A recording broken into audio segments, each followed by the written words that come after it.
The one and only Wale is here. Yo, what's happening, man? What's going on? Long time, baby. Ain't not that long, has it? No, it ain't been that long. Ain't been that long. It hasn't been. Now, how you been, man? I'm good. Just working, staying You out ready the way. for the next round? Yeah, absolutely. You know, everybody. Let me just say this: it's highly anticipated. Oh, thank you. Everybody is waiting. Absolutely. People a little bit mad because you ain't given a date yet on when the album's coming yet. I promise a date soon. Okay. I'll give you the date that I'm going to announce the date. Wait, all these dates. We want the album. What date is that? I was being crass. That was, I was joking. Yeah. So let me ask you this: so when you did this new album that is coming, how many songs have you recorded for it? I know you've done a lot. An embarrassing amount of songs, probably. Maybe like 3-something, 4-something, maybe. Wait, 3-something, like 300. I record every day. You know what I'm saying? Like Jeez. every day, like even if it's like a verse and a hook here and a song here and then a whole half song there and stem. That's how Prince recorded. Yeah. How do you narrow that down into putting out a product for people to go ahead and listen to? A lot of sleepless nights, nerve-wracking arguments. Yeah. There's nothing sweet about getting rid of songs, or sometimes I sell them to other people though, so that's fine. Oh, you still Okay. you write for other people? Yeah. That's dope. There you go. All right, man. So we are excited about your new album coming and new song. Mm-hmm. You know, we're gonna play that in just a minute. Please, On chill. You know. please play it. So of course, in your music, a lot of times we were all talking in the studio. You are a big proponent of black women. And we love you for it, Wale. Thank you, because there's not enough of it. Thank you. I try. I mean, my mother black. All my female family members black. Now, I mean, I got this thing, right? I mean, I'm not perfect. We never perfect for like nobody. Right. Like, you know what I'm saying? I got my own flaws or whatever, but I mean, in the grand scheme of like this country especially, it just seems like they're the most overlooked group of people. I mean, we as black people are the most overlooked, you know what I'm saying, and the most overworked. And but when you break it down, it's like, what's lesser than a black man in the grand scheme of America is a black woman. You know Say what I'm saying? that. Like this, like especially from a financial point of view, you know what I'm saying? And then like, everybody got their flavors, everybody got what they like or whatever, but it's just like, man, I feel like it kind of gets thrown in their face a lot that they might not be good enough because there's a famous quote that goes, when he get on, he leave you for you know what I'm saying? That's Kanye. A white girl, a white Yeah. girl. Things don't always things pan out a different way. So I think it's just constant reminders that that they may not be good enough. Because I mean, I get constant reminders that I'm not good enough as a black man. So it's even worse sometimes for women. So, Do you see? they get on my nerves too sometimes too. But Yeah, we know. Like your ongoing beef with Tommy. Well, that's a Do y'all white lady. do y'all really have like a Yeah. secret relationship? Who's that? You ain't She trying to white. tell us. I'm talking about Who's that? Tommy troll? the white lady troll. Yeah, she's a mess. I don't know what that is. Tommy Long, I love it. What? Let me ask the you white this. lady who's on Blaze and Fox. He knows. Stop it, I JR. have- I Stop. don't- Question I for don't you. know how- no idea. When you see something, because you do, and like for instance, Jade the other day on her social media, she had a post that went viral. She was just talking Dear about black women. all the attacks on black women. But when you hear stuff like from the homie Lil Duval talking about black women's hair, do you ever like get on the phone and be like, homie, why you saying I that? mean, a comedian. You know what I'm saying? He's a comedian, and comedians got to be like contrarians. Is that the right word? They got Controversy, right? they gotta be like contrarian, right? Push your Like that's buttons. when they disagree on purpose. Like, I think he just started being like smoking weed, so you know what I'm saying. He probably don't know how to control his impulsive like weed thoughts. So you know what I'm saying. He seemed remorseful in his own Duval way, but you gotta remember he's a comedian, and I think comedians kind of they can't do surgery with anesthesia. You know what I'm saying? Like, they gotta say what they gotta say in the most blunt way, whether it's right or wrong, because that's just what comedians, that's what they there for. Right.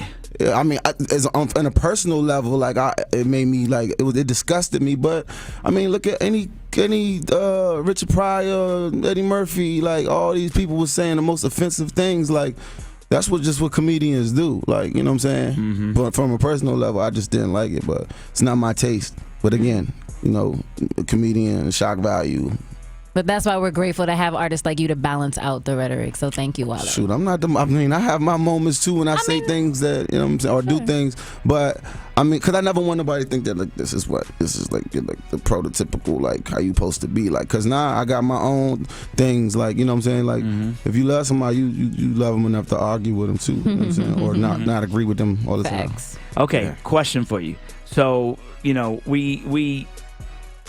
I will say.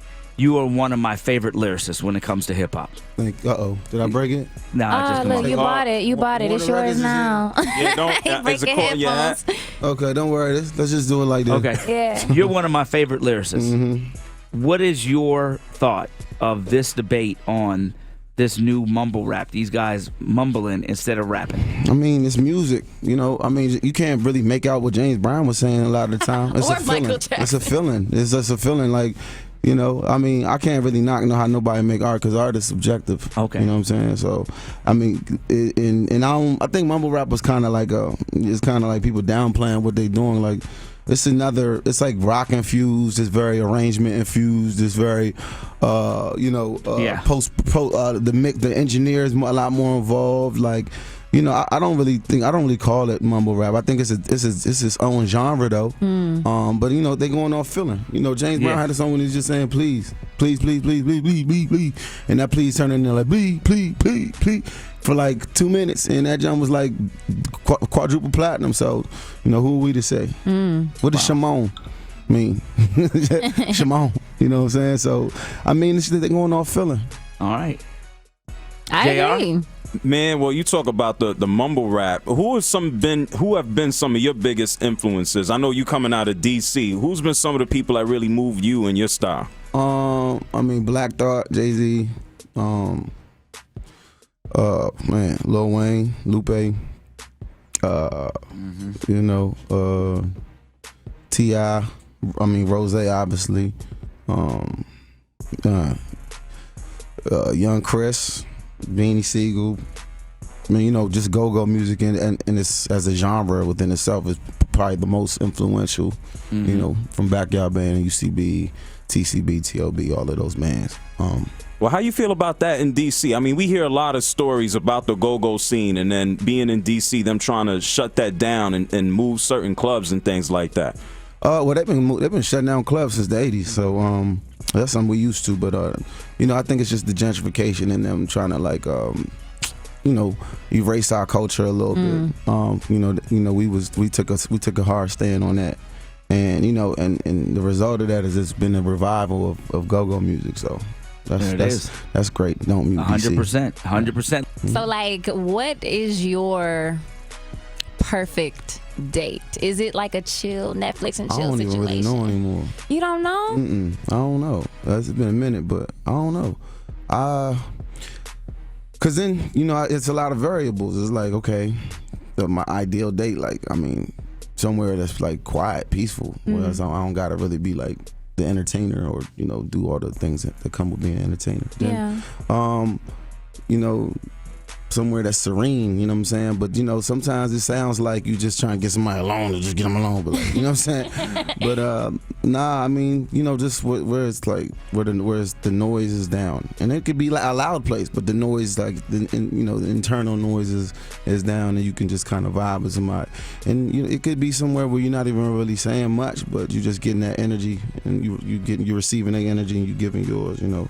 So I guess, you know, without trying to sound too deep, but the perfect date is just kind of just like giving and receiving energy like anywhere. But you know it when it's happening though. You were romantic. That was super poetic, friend. Nah, Yeah, it was. But being a public figure, being an entertainer, is it hard to find that genuine person like that?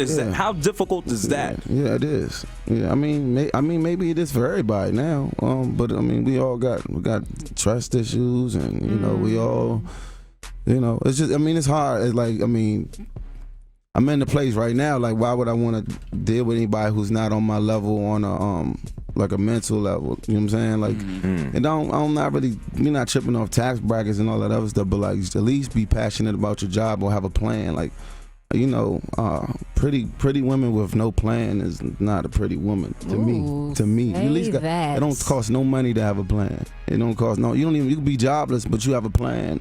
It could be a out of this world plan, but it's a plan nevertheless. But if you don't got no plan, you just wake up. I'm pretty. I'm going. You know.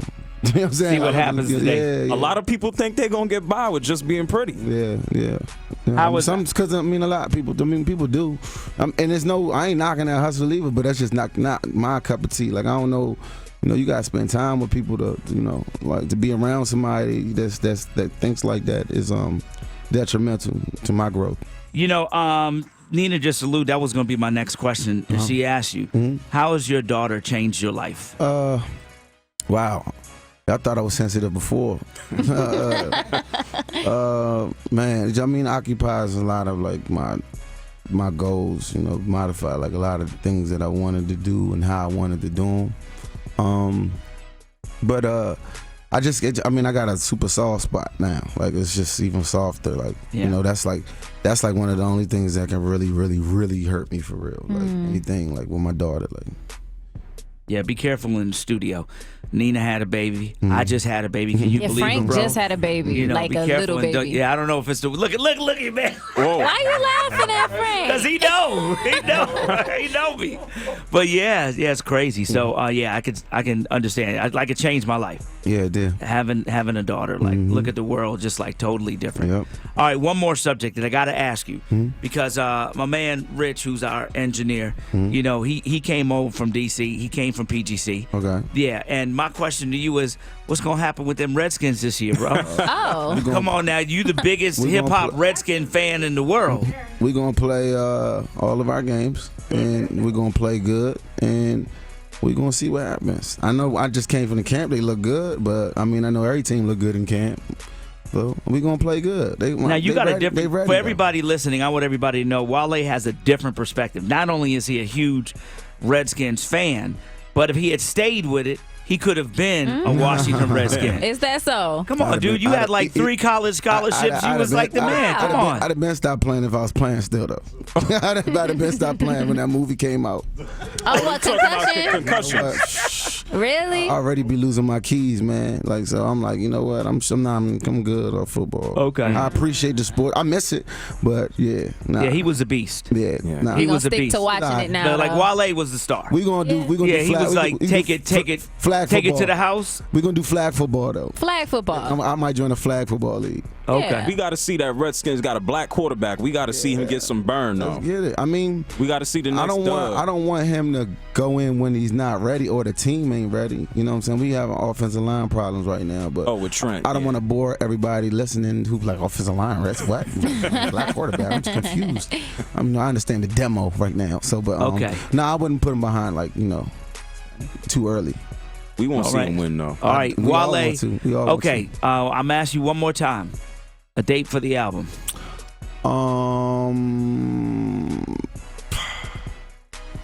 Soon. Not all that thought to say soon. Yeah. I was trying to think if I knew it in any other languages. But, Soon. All right, man. Well, you could come back definitely when it gets ready to drop. You promise? yeah, absolutely. Okay. I love Atlanta. I appreciate it, homie. Yeah. Good seeing you, man. Thanks for having me, everybody. Good morning, everybody. Listening. Make sure you download, streaming, calling in, requesting that on Chill. You dig?